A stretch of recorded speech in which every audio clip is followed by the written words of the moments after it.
obviously, with those things, taking those things into consideration, my next question would be just generally just based on your opinion. I want to know what do you think actually causes some of those tension between parents and kids when it comes to kids wanting to do their own things, and then parents also wanting them to do something else, especially on that communication aspect as well. What do you think really causes most of those tension? A lot of it's because different ways of expressing ourselves. And I'd like to explain something called transactional analysis, because it's transactions between parents and children that are the problem. Yes. So there's a little model here, if I can show it. And you'll see these PAC there. So parent, adult, child. Okay. So this is parent 1. Yep. And this is parent, adult, child here, and that's parent 2. Okay. Or it could be person 2. So we'll start off with person, okay? Mm-hmm. No, we'll start off with parents, actually, probably better. So when parents are talking to each other, they might be talking about their child, and they'll say, they talk as parents to each other. What are we going to do about Jim? He's causing me a lot of heartache, and I don't know what he's going to do with his life. So they're talking as parents there about their concerns for their children. If they're just talking about some deep issue or something like that, it's got nothing to do with raising children or anything. They're talking about how the weather's changed or whatever else. They might be talking as an adult to an adult. So that's on an adult basis. That's on an adult basis, yes. Yeah. Because they're just talking. It might be philosophy. It might be about religion. It might be whatever it might happen to be. Just adult stuff. Yeah, just adult stuff. And if they're playing with each other, doing something stupid, one of them might be acting like a child. And the other one decides to act like a child. So they're doing fine. Yeah. Okay. But if one of the parents talks down to the other parent, they force this parent down to here, and so they end up having a fight because this parent acts like a child because it's being spoken to like a child. Yes. And so this parent stamps their feet. Now, let's now change it over to parent to child. So a child, rightfully when they're young, should be down here communicating with their parent up here. And the child will answer as a child, and the parent will talk to the child as a child. But as time goes on, the child is growing up and it's moving this way. If the parent continues to talk all the time like that, what will happen is this child will get angry because he now wants to talk, or she wants to now talk this way. And also hoping that sometimes I'll talk like this. Okay? So more and more as this child grows up, the parent has to come down and start to talk to the child as an adult. They're still the parent. Yes. Okay? But they have to talk on an adult basis. It's got to talk on an adult basis. With the child. So when you're talking about careers, the parent might do a little bit of this, okay, but they've also got to do a lot of this. They've got to talk like adults. Well, what do you think the outcomes might be if you choose to be a street sweeper? Yeah. That's an adult talking to an adult. Yeah. No, you shouldn't be a street sweeper because it's a stupid decision. Yeah.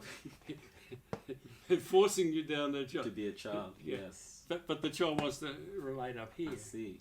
So things get into argument when parents try to treat the child as they no longer are. The child should respect them as a parent. Or now the teenager or the young adult should respect them as their parent. But when it comes to talking about life matters, boyfriend, girlfriend matters and whatever, most of the time you're going to talk like this. Yes. Sometimes the parent says, well, look, I really want you home by 10 o'clock at night. You're only 15 and I want to be able to protect you. So this is a parent doing this. Yeah. And that's actually okay at 15. And a child has to respect that because they're still a parent. Yeah. But if the child's now 20, then they need to give a far better rationale as to why they want you home at 10 o'clock. Yeah. Because the child is probably going to stamp, they're probably going to stamp their feet because it's forcing the 20-year-old to be a child yes, rather than be an adult. And the parents should be trying to grow the child towards adulthood. The adulthood, I see. Because the child is going to leave home. Yeah. Sooner or later. It's so better for them to grow into adulthood and be able to make wise and careful decisions on their own rather than parent directed things. So you just want me to explain it just how I understand if that's the case based on what you said. Yes. So just this is how I'm seeing it. So it's parents are up here, obviously. Yes. And then some of the reasons that lead to some of the tension is that parents treat adults as children.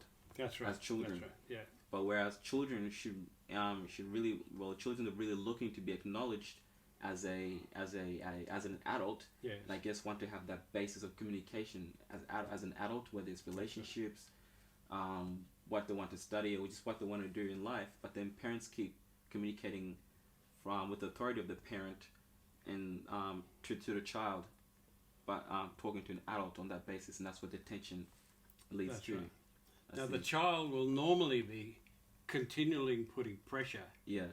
Okay. Yes. Now if they're 15, they're not yet an adult, and so the child has to learn that no, the parent still is the parent. Yeah. But the parent should be making some modifications as time goes on. If the parent wants to keep the 15-year-old down here, it's just not going to happen because the 15-year-old is actually going to get to there.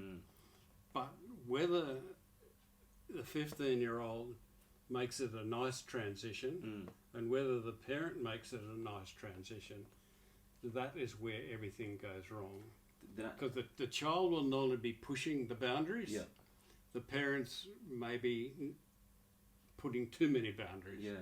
And so it's getting to that happy equilibrium. And if they can start talking here, they can work out the boundaries more satisfactorily. Yeah, sorry. Just to talk on that topic as well. I feel like when you put in that aspect of boundaries, I think this aspect can even be taken just outside of the concept of the home. Like something like this could even happen at school. Yes. Whereas teachers might be will be talking to the kids as children, and not actually recognizing that 15-year-old person, that girl or boy, and not talking to them not communicating with them on that adult basis as well. Yes. Which can force some of the children to be, I guess, a little bit rebellious and get in trouble. And look, 15-year-old girls particularly are fully mature sexually. They're not fully mature in their head. That doesn't happen until 22, 23, and blokes about 20, 25-ish. So it takes quite a long period, but people have to be brought into that adulthood to become a responsible adult.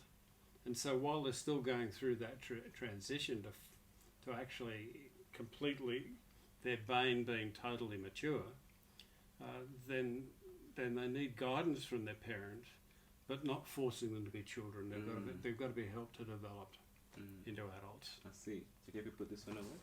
Yeah.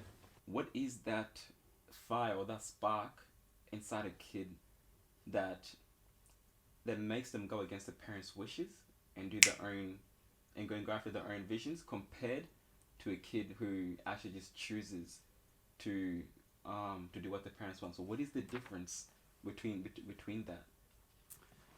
I think a lot of it is the personality. I think that there are compliant children that are angry inside, that they're being forced to be compliant. And then there's children like me who will challenge the system. So my older brother didn't challenge the system. I challenged the system. And whether my parents ever got it or not, I don't think they probably did. But certainly the way the next two children, who are 7 years and 10 years younger than us, the older two, they were raised in quite a different frame. Yeah. So my guess is my parents learnt something. Yeah. I see. Yeah. Well, the girl was compliant. Yeah. But my younger brother wasn't so compliant, but they handled him differently. I see, yeah. Being the youngest as well, he was spoiled as well. So Of course. Which is what usually happens with the youngest child. Yeah. When does a parent become... when does a parent actually acknowledge what the child is doing and become proud of what the child is doing, and to the point where they're content as well? I don't think... children have to work very, very hard for their parents not to be proud. Okay. So they're proud of the first word that their child says, and so they talk to every man and his dog about their child. Oh, he said hello, or he said mummy or something. Took his first step. Yeah. They took his first step, or whatever it might happen to be. Yeah. So children have to work really hard for their parents not to be proud of them.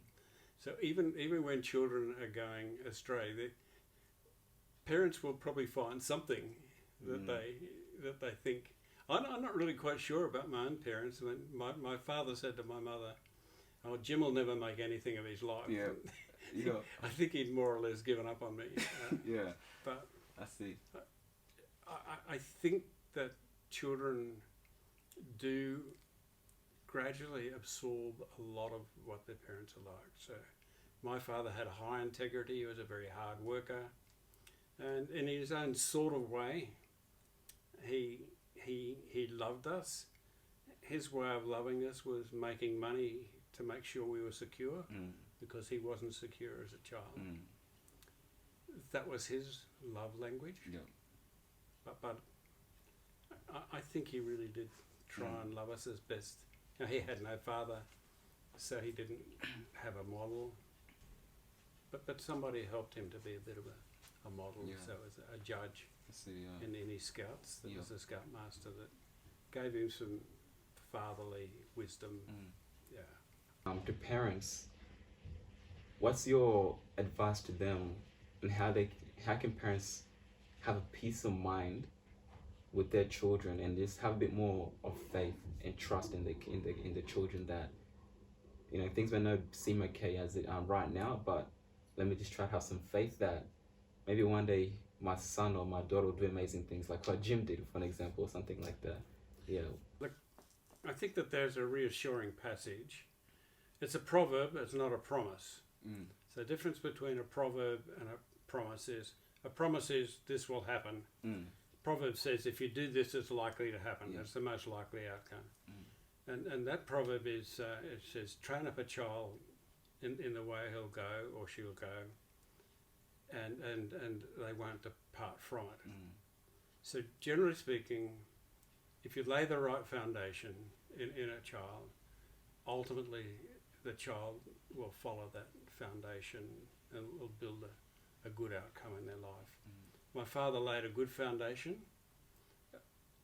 Once I became a Christian, I actually had a foundation upon which to build. It took me a long time, because I'm the sort of person that questions everything. So I had to question whether these morals are right, whether this way of behaviour is right, and so whether what my father is saying is right. So I had to get burnt a lot of times to get back to the say, yeah, actually that was probably a much smarter idea than my trials. Okay. Yeah, so that's the sort of thing. Yes. So I think as long as parents are doing their very best, and most parents really do try to do their best, ultimately their children will respect them, and they will follow, generally speaking, in the line of which their parents are laying down for them. They may not be as rigid because the children are now in a Western society, which is I think is far too lax, but they are here, and that's the reality. They get taught all sorts of stuff through social media and the internet and whatever. So they're going to challenge a lot of the what I call mores, the various different cultural stuff that they're raised with. But if parents can point out why these cultural things are really positive, like family, and even like big family, where family looks after each other and whatever, and honouring the older people in the family, I think that there's some really wonderful things in that. And being there, therefore you've got lots of aunties and uncles and siblings that can help with children, which I think is just a wonderful model. Today, people in the West, they tend to have one child or two children, and I think those children end up being very selfish. And they get robbed of what a large family can bring. Yeah, they might be a bit poorer if you've got a lot of children. But for all that, there's lots of advantages. I see. Wealth is not everything, I can assure you. All right, so now I just got a few scenario-based questions, which I want to be asking Jim. So it's going to be like this. I'm just going to be asking him questions. If he was in my age, at my age right now, with all the experience that he has, I'll just ask him what he will do and things like that. So let's get into it. First question, Jim. Okay. Now, if you were at my age, with everything that you know, that you have done, and let's take into consideration that you have 4 degrees, you're a doctor, with the PhD. You also have 2 masters as well, correct? No, just one master. One master, sorry, and you also have this wealth of business experience. You're also a Christian as well, and you've done a lot of your times have been devoted as well into doing Christian work. So if you're at my age right now, with all that experience that you've done, what would you do to achieve your dreams? If you were 20 years old. One of the problems is that I'm not sure I ever had any dreams. I just ploughed on and go with the flow, kind of. Goes with the flow, and wherever it led, that's where it happened. So there are people people like often prime ministers and things like that. Right from the beginning, they want to be a prime minister. That was never the way for me. Wow. I just ploughed into whatever I did. I never tried to be head of anything. I just tended to get appointed as head of things. So it was never... except, I applied to be the CEO of Scripture Union. But I didn't have any great dreams that I was going to be a big shot boss or whatever. Or anything like that. That just happened accidentally. So I'm not sure. But what I would be saying is read a lot. Okay. Particularly in the areas that interest you. So you get a lot of information that'll gradually lay a foundation to whatever you want to do. So you want to be a speaker, okay? Yes. Then listen to people that are really good at speaking. People that have historically been amazing. Some of them amazingly awful, like Hitler. But you have others like Winston Churchill. So look at people that you can still hear their speeches that really made world-changing things and start to copy them. I guess look at a number of TED Talks too. Even what's his name, Peterson, the guy from Canada. Watch what he does. Why is he so popular? And what is it that you can say that will actually give you some models to copy? Okay. So I would be doing that. I would also be making sure that you're getting educated in things like what people's psyche is. So what makes them want to listen to someone? So that can come from psychological or sociological studies. So you need to think about those sorts of things. But I'd also be getting you to think about the business aspect of it. Yes. If you're going to survive, you've got to know what to charge. Yeah. And that whole business side of it. What is appropriate to charge at your level of expertise? You can't charge like Bill Clinton, who might be able to charge $50,000 or more for an appearance, etc., etc. So That's these crazy. are the sorts of things. I feel more motivated now, actually. Okay, then I guess I'd be more scared.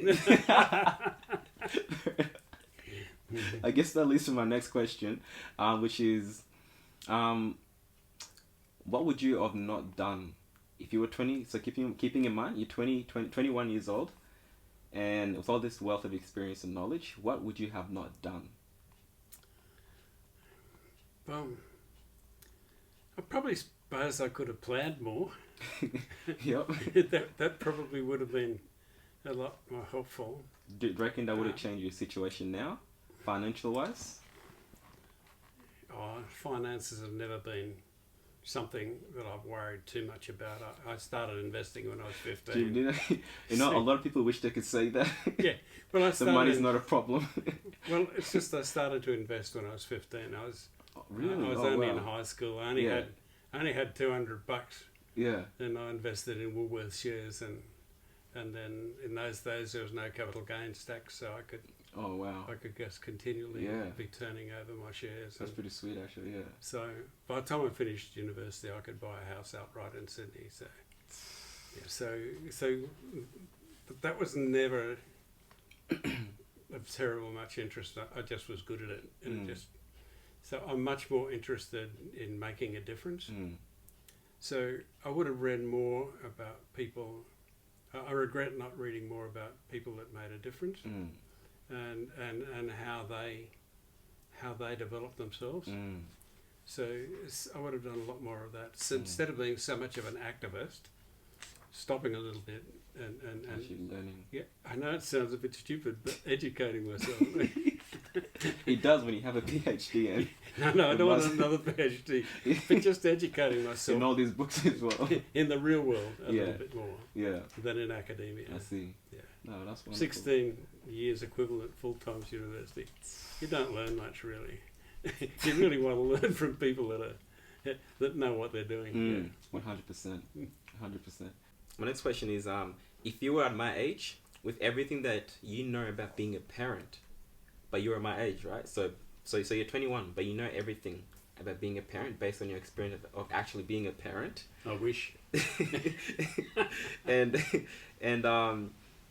you still have your goals and your dreams and your ideas, but those goals and visions and ideas that you have are different from what your parents want you to do. How would you approach your parents about that? I'm your parent, okay? Yeah. And you come to me and say, I want to make my living from giving speeches and being a great orator. In my head, I'd immediately say, help.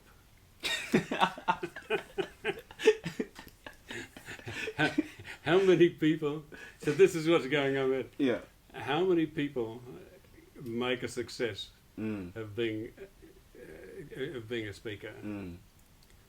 So I would then, as a parent, I'd say to you, well, first of all, hopefully you'd come to me carefully. Yes. You'd wait for an opportunity when I'm relaxed. You say, Appropriate time. appropriate time, and you say, look, Dad, I've been thinking about where I'm heading in life. I think I've got some gifting in speaking. I'd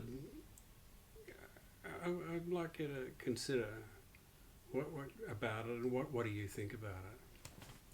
Now, hopefully, I wouldn't react the way I would have reacted at your age. Crazy, you idiot!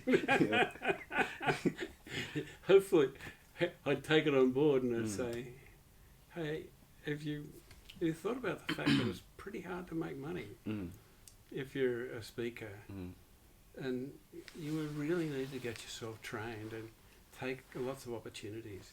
So I would come back with some. I wouldn't say no, but I would say, just think through some of the issues here. Yeah. All right? Yeah. I see. Do some homework. I see. Then I guess my next question would be then, let's say that you are my father, and I did approach you about my dreams and goals and visions, and I communicated that with you the same way that you just told me you would communicate that with your father if you're at my age. How would you respond as a father? Now keep in mind as well that everything. I'm sorry. Take into consideration everything that you just said as well, based on my question. Well, generally speaking, I think what would happen is I would say, "You're crazy."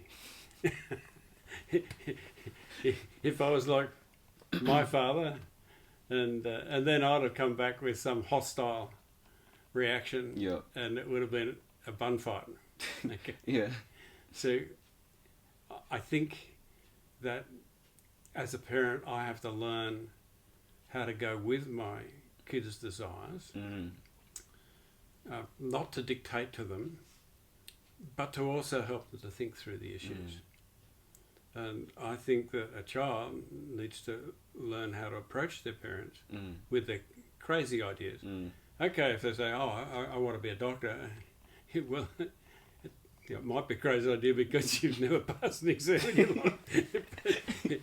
but generally speaking, parents are not going to get too hostile about that. No, that's true. Yeah, that's true. If they see you going down a path that's not what they see as very productive, then I think you would need to make your approach careful, considered, and you would need to have done some thinking. That's definitely. Before you actually work out what the average speaker would get. Yep. How you're going to make a living. I'm pretty sure I'd come back to you and say, "Well, look, do some speaking on the side while you get some capital and get some experience in life, and then as the opportunities come, gradually expand your speaking opportunities until ultimately you can fund yourself." Yeah. So that's probably the way I would approach it these days. But wonderful. But my dad wouldn't have approached it that way. He would have said, "You're crazy." Yeah. Fair enough. Well, that's wonderful. Yeah. Thank you so much for your time as well today. Okay. Yeah, it's been wonderful being able to speak with you, and also have this moment with you as well, and get a bit of your expertise and some knowledge as well, and based on your experience with helping the youth. Okay. And before we do go off as well, I just wanna, just for those people that may be looking for somebody as a mentor, because I know that you also have the business experience as well, and you're also Christian as well. Are you open to getting more people to come on board, or? I am, and I don't expect any money for it or anything like that. Okay. So I'm very happy to. That's very hard. Just help young people. I see. If they're Christian, I'll help them with their Christianity as well as their life. If they're not Christian, then I'll help them with their life, and I'll also help them to explore Christianity, but there'll be no pressure. Yeah, that's wonderful. Well, just thank you again, and I know we can't shake hands, but we can do this. Hey, we can do that. Awesome. Okay. Thank you so much. I'll see you later then, Peter. See you, Jim.